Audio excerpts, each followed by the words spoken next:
여러분 안녕하십니까. NWS 방송입니다. 이번 시간은 구리시 시의원 출마자 김현 후보자 모셔봤습니다. 안녕하세요. 안녕하세요. 네, 반갑습니다. 네, 시청자분들께 인사 부탁드립니다. 예. 저는 더불어민주당 구리시 지역위원회 사회적경제위원장을 맡고 있고요. 그리고 한국공공 ESG 학회 이사를 맡고 있으면서 이번 6.3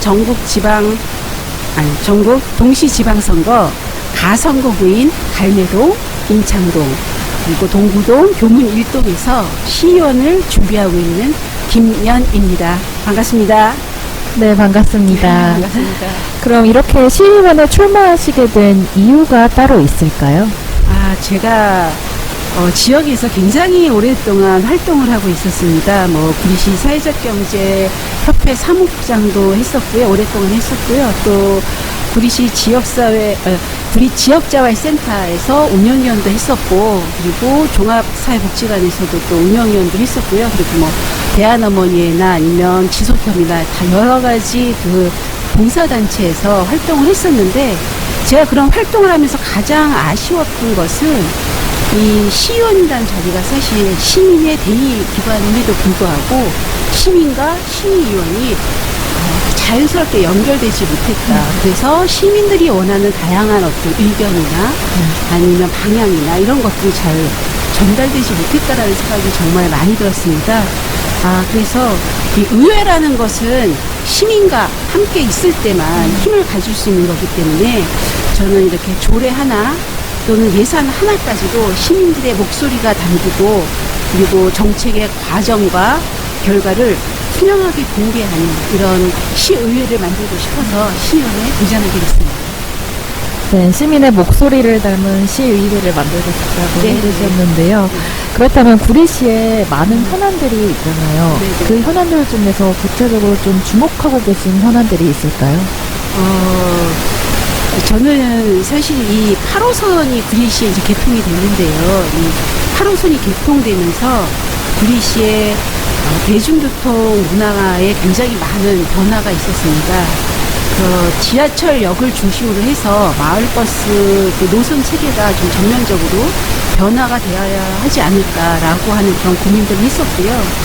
그리고 이 버스 노선을 지하철 중심의 환승 구조로 개편하고, 그리고 아이와 어르신 그리고 장애인들을 위한 저상 버스가 도입되어야 하지 않을까, 그런 생각도 많이 했습니다. 그리고 또 친환경 전기 버스를 도입해서 조금 더 친환경적이고, 그리고 조금 더 안전한 이런 교통 문화가 자리 잡아야 되겠다. 그래서 이런 현안에 대해서 조금 고민이 있었고요. 또 갈매동에서 요즘 굉장히 시끄러운 GTX-P 노선 또한 갈매에 정차하기 위해서는 물론 시의원들의 많은 같이 시민들과 함께하는 고민도 있었겠지만, 시민들이 거기에 대한 더 커다란 욕구들을 어떻게 시의회에서 받아내서 이것을 전달할 것인가, 그런 부분들도 시민들과 함께 열심히 노력해 보려고 합니다. 네, 대중교통에 대한 문제랑 해결 방안들까지 좀 짚어주셨는데요. 그러면 그동안에 혹시 노력이나 어떤 좀 어필하고 싶은 부분, 홍보하고 싶은 그런 부분들이 따로 있을까요? 저의 홍보나 저의 어필이요? 네. 저는 2015년부터 사회적 경제라고 해서 사회적 기업이나 협동조합, 그리고 마을 기업 이런 것들을 묶어내는 그런 사회적 경제 조직이 있는데, 이런 것들은 기업의 사회적 책임이나 아니면 사회적 가치에 대한 것들을 담아내는 기업이거든요. 그래서 이 사회적 경제에 관심을 갖고, 제가 그때 공공정책대학원 사회적경제학 석사를 공부했어요. 석사를 졸업하고 나서 또 구리시 사회적경제 활성화 연구라든가, 아니면 사회적경제가 굉장히 많이 성장한 화성시 같은 경우에 화성시 사회적경제 거버넌스 활성화 연구, 그리고 서울시에 그런 어떤 사회적경제 관련 중간조직 협치 활성화 연구, 다양한 연구를 했습니다. 그래서 이 사회적 경제가 과연 어떻게 지역에 자리 잡을 것인가, 그리고 어떻게 이런 사회적 공천을 활성화할 것인가라는 것에 대한 연구를 많이 했었고요. 그리고 그것을 이제 이어서 제가 2023년도부터는 ESG 개념이라고 해서 기업이 지속 가능하기 위해서는 조금 더 친환경적이고 그리고 사회적 책임을 지고 그리고 공정하고 윤리적인 경영을 해야 한다라고 하는 ESG에 이제 관심을 갖고 그쪽을 이제 공부를 하게 됐는데요. 제가 그래서 2023년도에는 11개의 키워드로 알아보는 지방정부 ESG. 그래서 이제 ESG가 기업의 경영에서 머무를 것이 아니라 기업의 ESG 경영을 견인해내야 할 것은 지방정부인데 과연 지방정부가 ESG 행정을 하느냐 라고 했을 때 그렇지 않은 경우가 굉장히 많았습니다.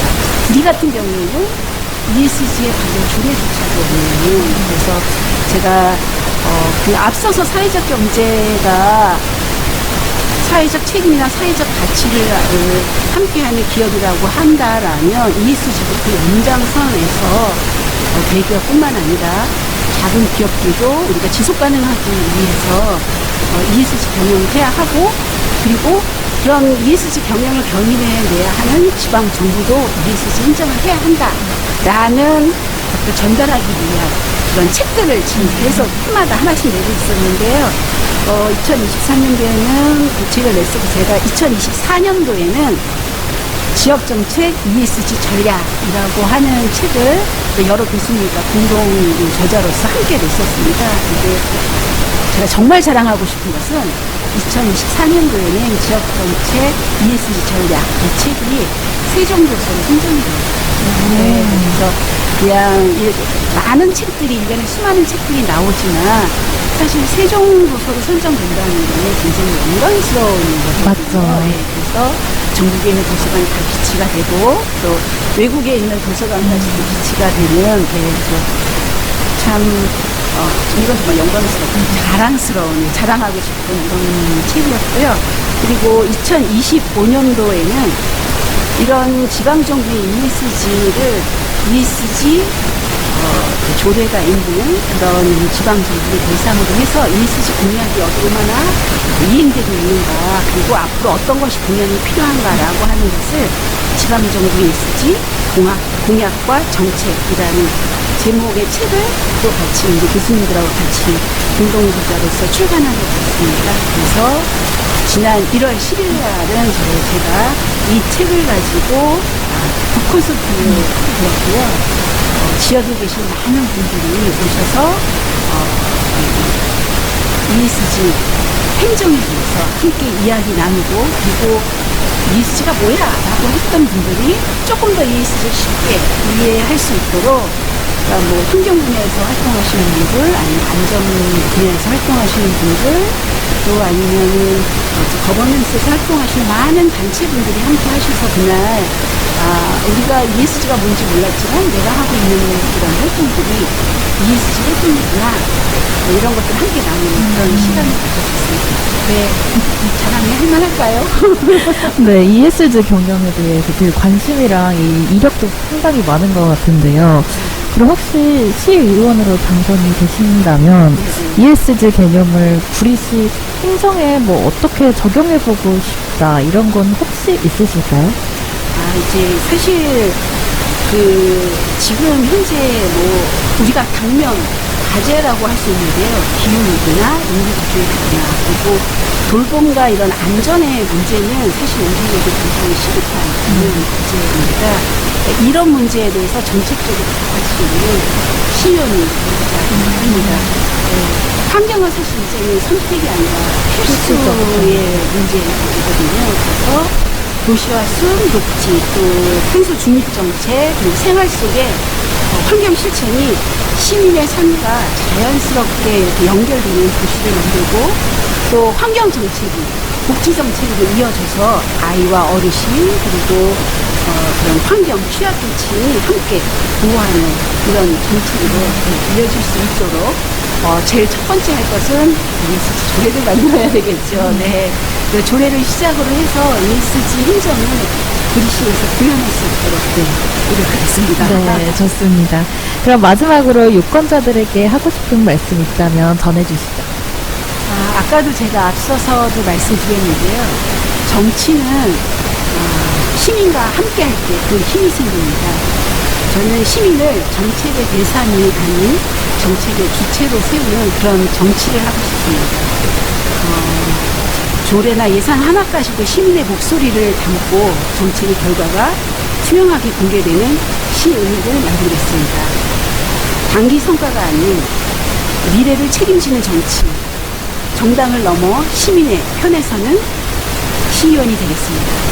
구리시의 지속 가능한 내일, 우리 시민의 삶이 중심이 되는 변화 이제 시작하도록 하겠습니다. 감사합니다. 네, 지금까지 인터뷰 응해주셔서 감사합니다. 감사합니다.